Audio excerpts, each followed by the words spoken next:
ಚತುಷ್ಪಥ ರಸ್ತೆ ನಿರ್ಮಾಣದಿಂದ ಗ್ರಾಮಸ್ಥರಿಗೆ ಸಂಕಷ್ಟ.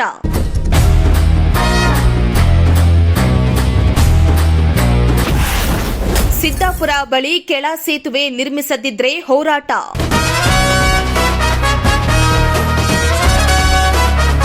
ತಿಪಟೂರು ತಾಲೂಕಿನ ಸಿದ್ದಾಪುರ ಬಳಿ ರಾಷ್ಟ್ರೀಯ ಹೆದ್ದಾರಿ ಚತುಷ್ಪಥ ನಿರ್ಮಾಣ ಆಗ್ತಾ ಇದ್ದು ಗ್ರಾಮಸ್ಥರಿಗೆ ತೊಂದರೆಯಾಗಿದೆ. ಹೀಗಾಗಿ ಗ್ರಾಮದ ಬಳಿ ಕೆಳ ಸೇತುವೆ ನಿರ್ಮಿಸಬೇಕೆಂದು ಕರ್ನಾಟಕ ರಕ್ಷಣಾ ವೇದಿಕೆ ರಾಜ್ಯ ಅಧ್ಯಕ್ಷ ವಿಜಯಕುಮಾರ್ ಸುದ್ದಿಗೋಷ್ಠಿಯನ್ನ ನಡೆಸಿ ಒತ್ತಾಯಿಸಿದರು.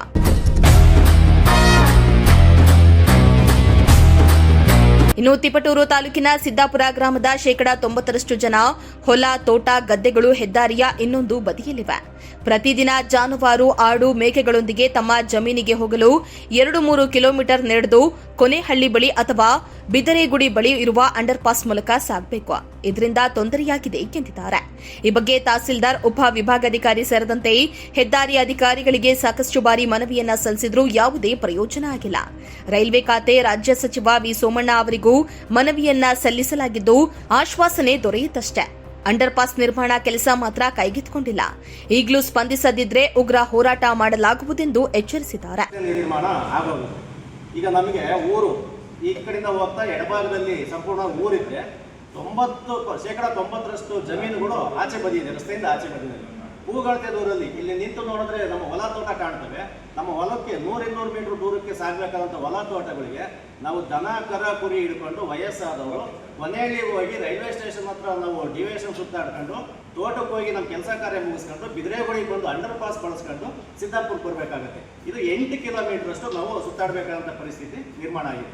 ಇದು ಒಂದಿನದ 2 ದಿನದಲ್ಲ, ಶಾಶ್ವತವಾಗಿ ನಾವು ಇದೇ ರೀತಿ ನಾವು ಬದುಕನ್ನು ಸಾಗಿಸ್ಬೇಕು ಅಂದರೆ ಇವತ್ತು ಬೇರೆ ನಾನಾ ಕಾರಣದಿಂದ ರೈತರುಗಳು ಇವತ್ತು ಕೃಷಿಯಿಂದ ವಿಮುಖರಾಗ್ತಾ ಇದ್ದಾರೆ. ಇವತ್ತು 8 ಕಿಲೋಮೀಟರ್ ಸುತ್ತಾಡ್ಕೊಂಡು ನಾವು ಇವತ್ತು ಹೈನುಗಾರಿಕೆನೇ ರೈತರಿಗೆ ಪ್ರಮುಖ ಜೀವನಾಧಾರವಾಗಿದೆ. ಇವತ್ತು ಎಲ್ಲ HF ತಳಿಗಳನ್ನು ಸಾಕೊಂಡಿದ್ದಾರೆ. ಕೇವಲ ಒಂದು 100 ಮೀಟ್ರ್ ಒಂದು ನಡೆಸ್ಕೊಂಡು ಹೋಗಂಗಿಲ್ಲ, ಹಾಲುಗಳು ಕಮ್ಮಿ ಬರುತ್ತೆ. ಅಂತಂದ್ರೆ 8 ಕಿಲೋಮೀಟರ್ ಸುತ್ತಾಡೋದಕ್ಕೆ ಸಾಧ್ಯವಾ? ಅವ್ರನ್ನ ಮೇಯಿಸ್ಕೊಂಡು ಮನೆಗೆ ತಗೊಂಬರೋಕ್ಕೆ ಸಾಧ್ಯವಾ? ದನ ಹಸಕರುಗಳನ್ನು ಹಗ್ಗ ಹಾಕೊಂಡು ದಾಟಿಸ್ಕೊಂಡಾದ್ರೂ ಕರ್ಕೊಂಡು ಹೋಗ್ಬೋದು. ಕುರಿ ಮತ್ತು ಮೇಕೆಗಳು 29 ಕುರಿ ಮೇಕೆಗಳು ಇಟ್ಕೊಂಡಿದ್ದಾರೆ ವಾರ್ಷಿಕ ಆದಾಯಕ್ಕಾಗಿ.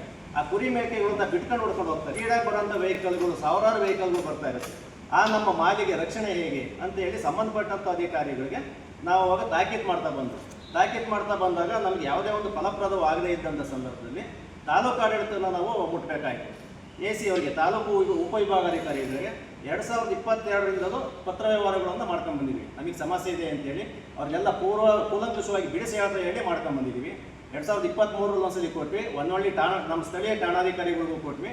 ಅವರು PD ಅವ್ರನ್ನ ಕರೆಸ್ತೀವಿ, ನಿಮ್ಮ ಸಮ್ಮುಖದಲ್ಲಿ ಮಾತುಕತೆ ಮಾಡೋಣ ಅಂತೇಳಿ ಅವತ್ತಿಂದಲೂ ಭರವಸೆಗಳು ಕೊಡ್ತಾ ಬಂದರು. ಇತಿಹಾಸ ತಿಪಟೂರು ತಾಲೂಕಿನ ಹೋರಾಟಗಾರರಲ್ಲಿದೆ. ಈ ಒಂದು ವಿಚಾರವಾಗಿ ತಿಪಟೂರಿನ ಎಲ್ಲ ಪ್ರಗತಿಪರ ಸಂಘಟನೆಗಳನ್ನು ಕೂಡ ನಾವು ನಮ್ಮ ಈ ವಿಚಾರಕ್ಕೆ ನಾವು ಅವ್ರನ್ನ ಮನವರಿಕೆ ಕರ್ಕೊಂಡು ಹೋರಾಟವನ್ನು ಹೆಚ್ಚು ಮಟ್ಟದಲ್ಲಿ ರೂಪಿಸಿ ನಾವು ನಮ್ಮ ನ್ಯಾಯ ಸಿಗೋವರೆಗೂ ಕೂಡ ಈ ಒಂದು ವಿಚಾರವನ್ನು ಕೈ ಬಿಡಲ್ಲ. ನಮಗೆ ಓಡಾಡೋದಕ್ಕೆ ಸರಾಗವಾಗಿ, ಸುಲಲಿತವಾಗಿ, ಸುರಕ್ಷಿತವಾದ, ಶಾಶ್ವತವಾದ ದಾರಿ ಸಿಗೋವರೆಗೂ ಹೋರಾಟ ಮುಂದುವರಿಯುತ್ತೆ ಅಂತೇಳಿ ಈ ಸಂದರ್ಭದಲ್ಲಿ ಹೇಳ್ತಿದ್ದೆ. ನಾವು ಬೆಂಗಳೂರಿನಿಂದ ನಾವು ಬಂದರೆ ಊರಿಂದ ಬೆಂಗಳೂರಿಂದ ಬಂದರೆ ಬೆಂಗಳೂರಿಂದ ಹೋಗಬೇಕು ಅಂದರೆ ಬೆಂಗಳೂರಿಗೆ ನಾವು ಕೊನೆಹಳ್ಳಿಗೆ ಹೋಗಿ ಯೂಟರ್ನ್ ತೊಗೊಂಡು, ಶಿವಮೊಗ್ಗದಿಂದ ಬಂದರೆ ನಾವು ಬಿದರೆಗುಡಿಗೆ ಬಂದು ಅಂಡರ್ ಪಾಸ್ನಲ್ಲಿ ಬಂದು ಮತ್ತೆ ಹೋಗ್ಬೇಕು. ಬರೀ ಇದಿಷ್ಟೇ ಅಲ್ಲ, ಮತ್ತು ನಮಗೆ ಸರ್ವಿಸ್ ರೋಡಿಂದ ಯಾವುದೇ ಒಂದು ಅನುಕೂಲನೂ ಮಾಡಿಕೊಟ್ಟಿಲ್ಲ. ಸರ್ವಿಸ್ ರೋಡು ಇಲ್ಲ ಅದಕ್ಕೆ. ಸೊ ಈ ರೋಡ್ನಲ್ಲಿ ನಾವು ಯೂಟರ್ನ್ ತೊಗೊಂಡು ಬರೋಂಥದ್ದು ಭಾಳ ಅಪಾಯಕಾರಿ. ಭಾಳ ಆಕ್ಸಿಡೆಂಟ್ಗಳು ಈಗಾಗಲೇ ಆಗಿದೆ. ಈಗ ಸುಮಾರು ಒಂದು 20-22 ಆಕ್ಸಿಡೆಂಟ್ ಆಗಿದ್ದಾವೆ. ಅದು ಪೂರ್ತಿ ಹೊನ್ನಳ್ಳಿ ಪೊಲೀಸ್ ಸ್ಟೇಷನಲ್ಲಿ ರಿಜಿಸ್ಟರ್ ಆಗಿದೆ. ಎಷ್ಟು ಸಾವಾಗಿದೆ, ಎಷ್ಟು ಆಕ್ಸಿಡೆಂಟ್ ಆಗಿದೆ, ಎಷ್ಟು ಜನ ಇದಾಗಿದ್ದಾರೆ, ಏನು ಅಂಗವಿಕಲರಾಗಿದ್ದಾರೆ ಆಕ್ಸಿಡೆಂಟಿಂದಾಗಿ, ಅವೆಲ್ಲವಕ್ಕೂ ದಾಖಲೆ ಪೊಲೀಸ್ ಸ್ಟೇಷನಲ್ಲೇ ಇದೆ. ಅದ್ರ ಜೊತೆಗೆ ಈಗ ನಮ್ಮೂರ್ದು ಈಗ ಕೊನೆಹಳ್ಳಿಯಿಂದ ಬರುವಂಥ ನೀರನ್ನು ಕೂಡ ಕೆರೆ ಒಳಗಡೆಗೆ ಡೈವರ್ಟ್ ಮಾಡಿದ್ದಾರೆ. ಕೆರೆ ಒಳಗೆ ಹೋಗಿ ಮಾಡಿದ್ದಾರೆ, ಎಲ್ಲ ತೋಟಗಳಿಗೆ ಹೋಗಿ ಮಾಡಿದ್ದಾರೆ. ಅದು ಆಮೇಲೆ 2 ಕಡೆ ಹೋಗೋಂಥ ನೀರನ್ನು 2 ಕಡೆನೂ ಬೇರೆ ಕಡೆಗೆ ಹೋಗಿ ಮಾಡಿದ್ದಾರೆ, ಜಮೀನುಗಳ ಮೇಲೆ ಹೋಗೋಂಗೆ ಮಾಡಿದ್ದಾರೆ. ಸೊ ಅದು ಕೂಡ ನಮಗೆ ತೊಂದರೆನೇ ಆಗ್ತದೆ. ಈಗ ಮಳೆ ಇಲ್ಲದೆ ಇರೋದ್ರಿಂದ ಪರವಾಗಿಲ್ಲ ಅಷ್ಟೇ. ಮಳೆಗಾಲದಲ್ಲಿ ಹೆಚ್ಚು ಮಳೆ ಆಯಿತು ಅಂತಂದರೆ ಎಲ್ಲರ ತೋಟಗಳಿಗೂ ನೀರು ನುಗ್ಗುತ್ತೆ. ಏನು ಹೈವೇ ನೀರನ್ನೇ ನಮ್ಮ ತೋಟಗಳಿಗೆ ನುಗ್ಗುತ್ತೆ. ನಾವು ಹೇಳೋದೇನಪ್ಪ ಅಂದರೆ ಆ ಹೈವೇ ಪಕ್ಕದಲ್ಲಿ ಬರುವಂಥ ನೀರೇನಿದೆ ಅದನ್ನೆಲ್ಲದನ್ನು ನಮ್ಮೂರು ಕೆರೆಗಾದರೂ ಡೈವರ್ಟ್ ಮಾಡಿ ಅದಕ್ಕೆ ಹೋಗೋಂಗೆ ಮಾಡಿಕೊಡಿ. ಅದು ಸುಲಭವಾಗಿ ಮಾಡ್ಬೋದು. ಡೌನಿಗೆ ಕ್ಲೀನಾಗಿ ಅವರು ಇದು ಮಾಡಿಕೊಟ್ಬಿಟ್ರೆ, ಪೈಪ್ಲೈನ್ ಹಾಕಿ ಕೊಟ್ಬಿಟ್ರೆ ಕ್ಲೀನಾಗಿ ಹೊಟ್ಟೋಗುತ್ತೆ. 2 ಕಡೆ ನೀರು ಕೆರೆಗೂ ಬರುತ್ತೆ, ನಮ್ಮ ಕೆರೆನೂ ತುಂಬುತ್ತೆ. ಜೊತೆಗೆ ಎಲ್ಲರಿಗೂ ದನ ಕರುಗಳಿಗೆ ಎಲ್ಲಕ್ಕೂ ಅನುಕೂಲನೂ ಆಗುತ್ತೆ. ಬೇರೆ ತೋಟಗಳಿಗೆ ಹೋಗಿ ಎಲ್ಲ ಹಾಳಾಗೋಂಥ ಕೆಲಸನೂ ತಪ್ಪುತ್ತೆ. ಇದು ಇನ್ನು ಸುದ್ದಿಗೋಷ್ಠಿಯಲ್ಲಿ ಮುಖಂಡರಾದ ಕೇಶವಮೂರ್ತಿ, ನಿವೃತ್ತ ಪ್ರಾಧ್ಯಾಪಕ ದೇವಾನಂದ, ಶಿವಣ್ಣ, ಪ್ರತಾಪ್, ಸಿದ್ದಾಪುರ, ಭರತ್ ಮೊದಲಾದವರು ಹಾಜರಿದ್ದರು. ಕಿರಣ್, ಪ್ರಜಾಶಕ್ತಿ ಟಿವಿ, ತಿಪಟೂರು.